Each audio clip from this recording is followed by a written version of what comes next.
Alright, so what's up everyone? Welcome back to another video of Financial Gateways. You're with me, Ansh R. Hiran, and welcome to this budget special weekly market analysis. Let's go. Alright, तो weekly market analysis ऐसी series जहां पर हम हर हफ्ते आकर market का analysis करते हैं, सेक्टर्स, स्टॉक्स और निफ्टी बैंक निफ्टी के ऊपर सारा एनालिसिस करते हैं। लेकिन इस बार का वीकली एनालिसिस थोड़ा स्पेशल होने वाला है। स्पेशल क्यों? 2024 के इलेक्शंस के बाद ये हमारा पहला यूनियन बजट है जो 23 ऑफ जुलाई को आने वाला है। और बजट डे को हम मार्केट में एक मेजर इवेंट डे मानते हैं, जहां पर टेक्निकल्स वगैरह इतना ज्यादा काम नहीं करते। न्यूज के बेस पर मार्केट में बहुत अच्छा मूवमेंट आने की पॉसिबिलिटी होती है। अब इस तरह के मार्केट में हम ये बोलते हैं कि बिगिनर्स को ट्रेड नहीं करना चाहिए। एंड जब तक आपको एक क्लैरिटी ना मिल जाए डायरेक्शन की, तब तक आपको ट्रेड नहीं करना चाहिए, मार्केट से बाहर बैठना चाहिए। लेकिन सबसे पहले था हमारा इंटरिम बजट और उसके बाद अभी इलेक्शन रिजल्ट डे। इन दोनों इवेंट्स के ऊपर मैं पर्सनली क्या ट्रेड करने वाला हूं वो मैं आकर आप सबके साथ डिस्कस करता हूं, और उसके बाद में उनका क्या रिजल्ट निकला उसके बारे में भी आपको बताता हूं। और आज की इस वीडियो में हम ये डिस्कस करने वाले हैं कि 23 जुलाई जिस दिन बजट आएगा उस दिन मेरी क्या ट्रेडिंग स्ट्रैटेजी होने वाली है। अब ये बात आप सभी जानते होंगे कि गवर्नमेंट बन चुकी है, एक 5 साल की स्टेबल गवर्नमेंट बन चुकी है। और यूजुअली ऐसा देखा जाता है कि मार्केट में जितने भी टफ डिसीजंस गवर्नमेंट को लेने होते हैं, चाहे पॉलिसीज के लिए हो, चाहे इकोनॉमी के लिए हो, चाहे किसी और एस्पेक्ट में हो, जितने भी टफ डिसीजंस हैं वो गवर्नमेंट अपने इनिशियल कुछ ईयर्स में लेती है। उसके बाद में जब वापस नया इलेक्शन आने की कगार पे होता है, तब वो फिर से अलग अलग तरह के टैक्स रिडक्शंस और बेनिफिट्स लोगों को देने लगते हैं। लेकिन इसके साथ हमें ये भी नहीं भूलना चाहिए कि इस बार पहली बार हुआ है पिछले 3 इलेक्शंस में जब बीजेपी को एक तरह से फुल मेजोरिटी नहीं मिली है और एनडीए की एक स्ट्रॉन्ग गवर्नमेंट बनी हुई है। तो हो सकता है कि गवर्नमेंट अगले जो स्टेट इलेक्शंस होने वाले हैं उसमें लोगों का ट्रस्ट जीतने के लिए कुछ पॉजिटिव एस्पेक्ट्स भी इस बजट के अंदर ले आए। और इस तरह की जब सिचुएशन होती है तो मार्केट के अंदर प्रिडिक्ट कर पाना कि क्या होगा, क्या नहीं होगा, पॉजिटिव होगा, नेगेटिव होगा, ये बहुत ही मुश्किल हो जाता है। अब अगर आपने हमारे पहले 2 इवेंट ट्रेडिंग वीडियोस देखे हैं तो आपको ये पता होगा कि हम यूजुअली ऑप्शंस में सेलिंग करते हैं इवेंट के दिन पे। क्यों? क्योंकि वॉल्टिलिटी बहुत ज्यादा होती है, और जब जब इवेंट खत्म हो जाता है और वॉल्टिलिटी रिड्यूस होती है तो एक रेंज को मार्केट पकड़ के वहीं पर क्लोजिंग देता है और अच्छा खासा ऑप्शन सेलिंग के अंदर प्रॉफिट बन जाता है। लेकिन इस बार थोड़ा अलग होने वाला है, इस बार की स्ट्रैटेजी थोड़ी अलग होगी। और क्यों, मैं आपको बताता हूं, बट उससे पहले लेट्स चेक द मार्केट। अब सबसे पहले अगर बात करें निफ्टी की, तो एक ओवरऑल अगर आप देखेंगे तो मार्केट में जब रिजल्ट आया था उसके बाद एक स्ट्रॉन्ग अपवर्ड मूव देखने मिला है, राइट। बट अब आप देखेंगे तो वीकली कैंडल जो है निफ्टी की, वो एक तरह का शूटिंग स्टार बना रही है। साथ ही साथ डेली कैंडल्स के ऊपर एक एनगल्फिंग पैटर्न बना है निफ्टी के अंदर, which is giving us a signal of profit booking कि भाई ये एक तरह से मार्केट का टॉप हो सकता है। वहीं अगर हम बात करें बैंक निफ्टी की, तो बैंक निफ्टी में आपको देखने मिलेगा कि मार्केट काफी टाइम से कंसोलिडेट कर रहा था। मतलब रिजल्ट आने के बाद ऊपर गया और अब वापस कंसोलिडेशन मोड में है, एक तरह का ट्रायंगल पैटर्न बना रहा है। वीकली के ऊपर भी आप देखेंगे तो बहुत सारे, इससे पहले यहाँ पर स्पिनिंग टॉप है, वापस एक तरह के डोजीज बन रहे हैं, अलग अलग तरह के इनडिसिव पैटर्न और रिवर्सल पैटर्न हमें बनते हुए दिख रहे हैं। अब ऐसा क्यों हो रहा है? देखिए, बजट जो भी आने वाला हो, चाहे पॉजिटिव आने वाला हो चाहे नेगेटिव आने वाला हो, उसका जो इम्पैक्ट है वो तो हमें आने वाले कुछ सालों में ही पता चलता है। लेकिन जो सेंटिमेंट्स चेंज होते हैं लोगों के, वो इमीडिएटली होते हैं, और उस रीजन से मार्केट में अपवर्ड और डाउनवर्ड मूव आता है।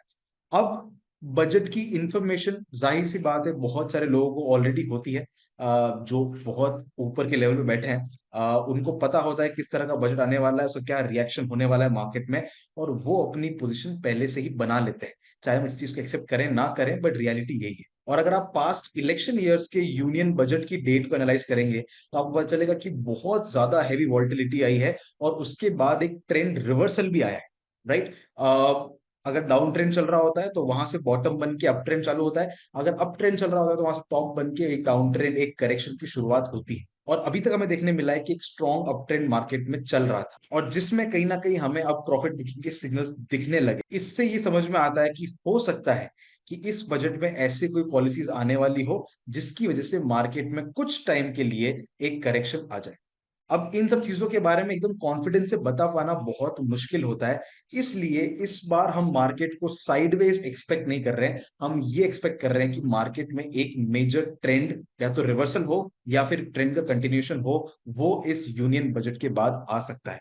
और अगर ऐसा है, जब हमारा एनालिसिस कहता है कि ट्रेंड आ सकता है लेकिन कौन सी डायरेक्शन में आएगा वो पता नहीं है, तो इसमें एक ही सबसे ज्यादा पावरफुल स्ट्रेटेजी होती है, दैट इज लॉन्ग स्ट्रैडल या लॉन्ग स्ट्रैंगल। अभी तक के इवेंट्स में हम शॉर्ट करते हैं क्योंकि हमें लगता था कि मार्केट में कोई ऐसा बड़ा मेजर चेंज नहीं आने वाला है, लेकिन इस बार क्योंकि मुझे ऐसा लगता है कि मार्केट में एक डिसीजन आ सकता है इस यूनियन बजट के बाद, that's why I would personally go with long strangle. अब मैं करूंगा क्या, मंडे को मैं देखूंगा कि मार्केट कहां ओपन हो रहा है। फॉर एग्जांपल, मान लेते हैं मंडे को मार्केट यहीं पर फ्लैट ओपनिंग हुई, हो सकता है ना भी हो, लेकिन यहीं पर फ्लैट ओपनिंग हुई 52,000 के आसपास, 200 300 के आसपास मार्केट ओपन हुआ, और क्लोजिंग मतलब लगभग 2 बजे के आसपास मार्केट लगभग 52,400 के आसपास है, राइट। तो इस केस में मैं 53,000 53,200 का कॉल बाय करूंगा, और 52,000 51,900 या 51,800 का पुट बाय करके रख लूंगा फॉर द नेक्स्ट डे या फिर टिल एक्सपायरी।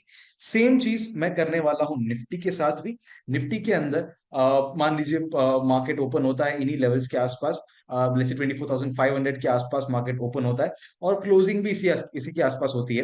तो मैं उसके 500 पॉइंट ऊपर है 25,000 के आसपास, और 500 पॉइंट नीचे यानी कि 24,000 के आसपास का ऊपर कॉल बाय करूंगा, और नीचे की तरफ पुट बाय करूंगा लगभग 12:30 1 या 2 बजे के आसपास मैं ये पोजीशन लेने वाला हूं। अब इससे दो चीजें होगी, जब नेक्स्ट डे मार्केट ओपन होगा तो बहुत ज्यादा वॉल्टिलिटी होगी, क्योंकि मार्केट फाइनेंस मिनिस्टर के हर एक वर्ड के ऊपर 100 200 पॉइंट ऊपर नीचे होगा।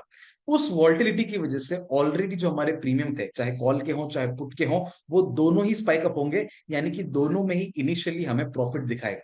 और जैसे ही एक डिसीजन आता है मार्केट में कि मार्केट को ऊपर जाना है नीचे जाना है, तो एक डायरेक्शन में मार्केट ऊपर चढ़ेगा, मतलब या तो कॉल की वैल्यू एकदम से बढ़ेगी या फिर पुट की वैल्यू एकदम से बढ़ना शुरू होगी। जिस पोजीशन में मुझे 40% अपनी वैल्यू का लॉस दिखाएगा, मैं वहां से एग्जिट कर जाऊंगा और दूसरी पोजीशन को ट्रेलिंग स्टॉप लॉस के साथ होल्ड करूंगा। मतलब मान लीजिए मैंने 200 रुपए के ऊपर कोई कॉल खरीदा है, तो 200 के अंदर अगर 80 पॉइंट्स का लॉस हो रहा है, राइट, तो मैं कॉल को एग्जिट कर जाऊंगा, पुट को होल्ड करूंगा। क्यों? क्योंकि वो कब होगा, जब मार्केट नीचे गिरेगा। मार्केट नीचे गिरेगा मतलब पुट की वैल्यू बढ़ेगी, कॉल की वैल्यू घटेगी। तो जैसे ही मुझे 40% का लॉस एक पोजीशन में होता है, मैं एक से एग्जिट कर जाऊंगा और दूसरे को प्रॉफिट को ट्रेल करता रहूंगा, उस प्रॉफिट को होल्ड करता रहूंगा, एंड जितना मैक्सिमम हम उसको ट्रेल कर सकते हैं उतना करने की कोशिश करूंगा। अब मैं इस पोजीशन को ओवरनाइट होल्ड नहीं करने, मतलब एक दिन तो हमें करना ही पड़ेगा, लेकिन 23 के बाद होल्ड नहीं करने वाला। 23 को दिन खत्म होते ही मैं अपना पोजीशन स्क्वायर ऑफ करने वाला हूं। दिस इज माय प्लान, क्योंकि बहुत बार देखा गया है कि ऐसे इवेंट्स के बाद जो मूवमेंट आता है, अगले दिन कंटिन्यूशन हुआ तो अच्छी बात है, लेकिन कभी कभी रिवर्सल भी आ जाता है, जैसे हमने रिजल्ट इलेक्शन रिजल्ट के टाइम देखा ही था। सो एक दिन में जो भी प्रॉफिट होगा, मैं उसको बनाकर कैप्चर करने की कोशिश करूंगा, and this is going to be my plan. अब ये मैं क्यों बता रहा हूं, शॉर्ट की जगह हमने लॉन्ग स्ट्रैडल या स्ट्रैंगल इस बार क्यों चूज किया है, बिकॉज एक डायरेक्शन में मार्केट के मूवमेंट के आने की पॉसिबिलिटी है, राइट। तो जिस तरह से मार्केट के हालात दिखते हैं, जिस तरह से मार्केट की कंडीशन दिखती है, उस हिसाब से हमें ये डिसीजन बनाने होते हैं। एंड क्या इसका रिजल्ट आता है, क्या प्रॉफिट बनता है, क्या लॉस बनता है, डेफिनेटली इसके ऊपर मैं एक रिव्यू वीडियो बनाऊंगा, एंड ये पूरी जर्नी आपको एक्सप्लेन भी करूंगा।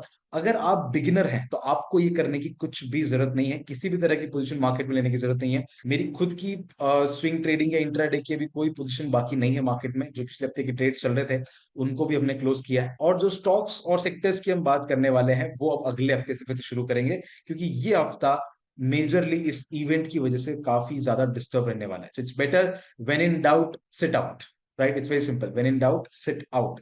And this is going to be my strategy, let's see what happens. And अगर आप ट्रेड नहीं कर रहे हैं, दैट्स अ ग्रेट आइडिया, कोई दिक्कत नहीं है, लेकिन मार्केट को ऑब्जर्व जरूर करिए, क्योंकि ऐसे दिनों में पैसा बने ना बने, सीखने बहुत कुछ मिलता है। सो या on that note, this is my strategy for union budget. मैं मिलूंगा आपसे ऐसे ही अगले इन्फॉर्मेटिव वीडियो के साथ। Till then keep learning and keep trading.